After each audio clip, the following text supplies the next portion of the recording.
Estimado Padre Pedro, quería consultarle qué es más importante, la oración o la acción.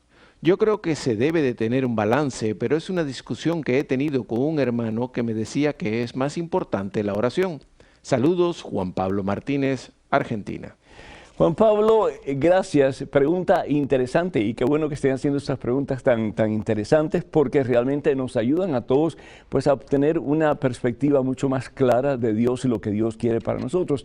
¿Qué sería más importante, la oración o la acción? Parece que los dos son igualmente importantes, pero sin embargo podemos decir sin lugar a dudas que la oración es más importante. Si nosotros vamos al Evangelio según San Lucas, el capítulo 10, versículos 38 en adelante nos habla de dos mujeres que atendieron a Jesucristo cuando Jesucristo vino a la casa de ellos.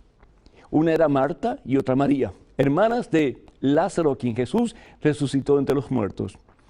Y nos dice la palabra de Dios que María se sentó a los pies de Jesús para escucharlo, mientras que Marta se pasaba pues preparando las cosas para su almuerzo, para su comida, etcétera.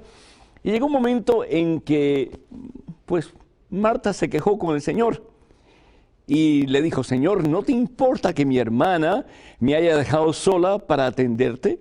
Dile que me ayude. ¿Y qué es lo que Jesús le dice? El Señor le respondió: Marta, Marta, tú andas preocupada y te pierdes de 1000 cosas. Una sola cosa es necesaria, es decir, estar a los pies de Jesús en oración. Y Marta ha elegido la mejor parte y nadie se la quitará. Palabra del Señor. Entonces, la oración es imperativa, es importantísima. ¿Por qué? Porque es a través de la oración que yo comienzo a tener una relación más íntima y estrecha con Jesucristo. Pero la oración me tiene que llevar a la acción. Es decir, la oración me tiene que llevar a ser más y más como Jesús. Si yo voy a estar a los pies de Cristo Jesús en oración, ¿es para qué?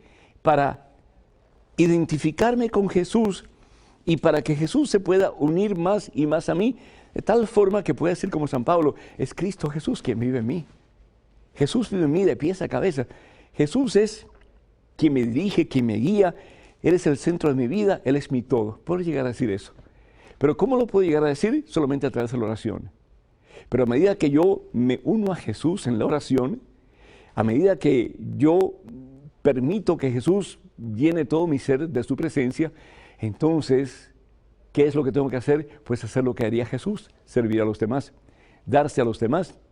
Entonces ahí la acción que viene a ser la consecuencia de mis oraciones. Padre Pedro, si Jesús murió en la cruz para redimir al hombre, para el perdón de los pecados de la humanidad y para restablecer la alianza con Dios, entonces ¿existe el pecado original para los cristianos? ¿Seguimos naciendo en pecado?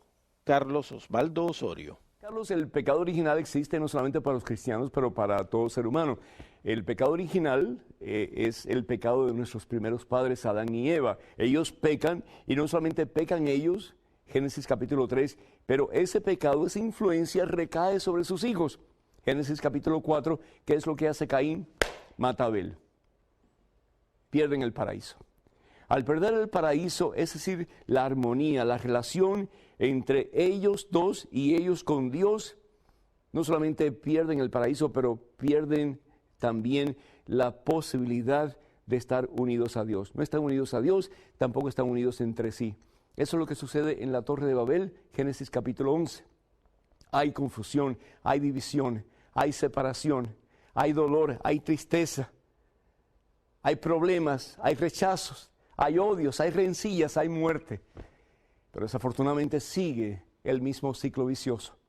¿Por qué? Porque seguimos en ese ambiente de pecado que al fin y al cabo fue propiciado por nuestros primeros padres, el pecado original de Adán y Eva. Si bien es cierto que eso existe, Jesús viene para liberarnos del pecado. Pero para liberarnos del pecado nosotros tenemos que colaborar con Jesús para ser libres. ¿Y cuál es el primer paso para colaborar con Jesús para ser libres? Pues el bautismo. ¿Y qué es lo que hace el bautismo? El bautismo nos libera del pecado original, rompe el ciclo, rompe ese ciclo vicioso para que nosotros podamos ser libres. He venido para que tengan vida, dice el Señor Jesús, y vida abundante.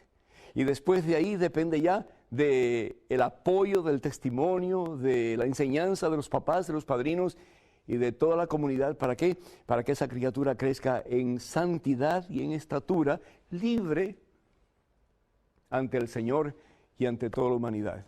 Bendito sea Dios.